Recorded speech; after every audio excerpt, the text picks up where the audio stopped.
நின்னுட்டு இருக்கிற ஒரு கார்ல ஒரு கவர்மெண்ட் பஸ் இடிச்சிருச்சு. என்னாச்சுன்னா, அதுக்கு முன்னாடி நம்மளோட சேனலுக்கு புதுசா வரீங்கன்னா மறக்காம ஃபாலோ பண்ணிக்கங்க, சப்போர்ட் பண்ணுங்க. அதாவது இந்த ஸ்டோரி என்னாச்சு அப்டின்னா, நின்னுட்டு இருக்கிற வண்டி எப்டின்னா, ஒரு அடிபட்ட வண்டி நான் எடுத்துட்டு போயிட்டுருக்கேன். ஃப்ரண்டேஜ் அடிபட்ட வண்டி. எடுத்துட்டு ஃப்ரண்ட் வீல மேல தூக்கி பேக் வீல கீழ வச்சு அப்டியே ரோல் பண்ணி எடுத்துட்டு போயிட்டுருக்கேன். ஸோ ஒரு சிக்னல் வருது. சிக்னல்ல நான் வண்டிய நிப்பாட்டுறேன். பின்னாடி வர கவர்மெண்ட் பஸ்ஸு டப்புன்னு இடிச்சிருச்சு. அவரும் ஒரு 2, 3 நாளா நைட் டியூட்டிலாம் பார்த்துட்டு வண்டி ஓட்டி வந்துட்டு இருக்கிறாரு. ஆனா, அதுக்கப்புறம் அவரு அந்த காரணம் கரெக்ட்டா என்கிட்ட சொல்லல. அதுக்கப்புறம் பேச பேச தான் தெரியுது, வண்டியில வேக்கம் இல்ல. வேக்கம் இல்லாதனால தான் இடிச்சிருக்கு அப்படின்ற மாரி லாஸ்ட்ல தான் எனக்கு தெரிய ஆரம்பிச்சுச்சு. அதனால அதுக்கப்புறம் பார்த்தா, அவரும் பார்க்க ரொம்ப இதா கஷ்டப்படுற மாரியே பேசிட்டு இருந்தாரு. அதுக்கு ஒண்ணும் பண்ண முடியாது இல்லைங்களா? கார் இடிச்சாச்சு. நான் கை காச போட்டு கப்பம் கட்ட முடியாது இல்லைங்களா? அதனால அப்படி அப்படியே பேசிட்டு இருக்கும்போது, அப்புறம் ஓனர கூப்பிட்டு ஓனர் பேசி ஒரு வழியா ஃபைனல் ஆச்சு.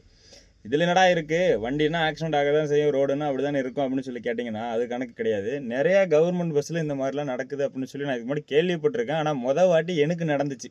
அத வச்சு தான் நான் சொல்றேனே தவிர, நான் போடுற வீடியோ எல்லாமே நீங்க பார்த்தீங்க அப்படின்னா, எனக்கு நடந்ததா தான் இருக்குமே தவிர, மொத்தமா கதையா அடிச்சுலாம் விடுற அளவுக்குலாம் நம்ம ஆள் இல்ல.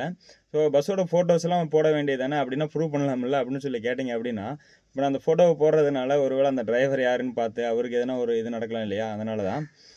ஒவ்வொரு இதுக்கும் ஒரு காரணம் வச்சிருக்கேன் அப்படின்லாம் நினைக்காதீங்க. உண்மையா நடந்தது மட்டும் தான். என்னன்னா, நெறைய பஸ் இப்படி இருக்கிற பட்சத்தில இது எல்லாமே நீங்க ரெடி பண்ணி கொஞ்சம் இதா பார்க்கலாம். ஏன்னா, இப்ப அந்த வண்டியில வேக்கம் இல்ல.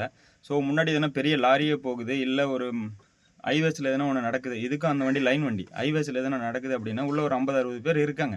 அப்படி இருக்க பட்சத்தில எதனா ஒண்ணு நடந்துச்சு அப்படின்னா, எத்தன உயிர் போறது அதுல யார் என்ன சொல்லுவாங்க அப்படின்றத யோசிக்கிறதுக்கு முன்னாடி, இதெல்லாம் ரெடி பண்ணி வச்சாங்க அப்படின்னா, கொஞ்சம் சேஃப்டியா இருக்கும் எல்லாருக்குமே. இத நீங்க ப்ரூவ் பண்ணணும் அப்படின்னு சொல்லி கேட்குறீங்க அப்படின்னா, கவர்மெண்ட் பஸ், லைன் வண்டி, லோக்கல் வண்டி ஓட்டுற யார்ட்ட போய் கேட்டீங்க அப்படின்னாலுமே, இந்த மாரிலாம் கம்ப்ளைண்ட் இருக்கா அப்படின்னு சொல்லி கேட்டீங்க அப்படின்னா, அவங்களே சொல்லுவாங்க.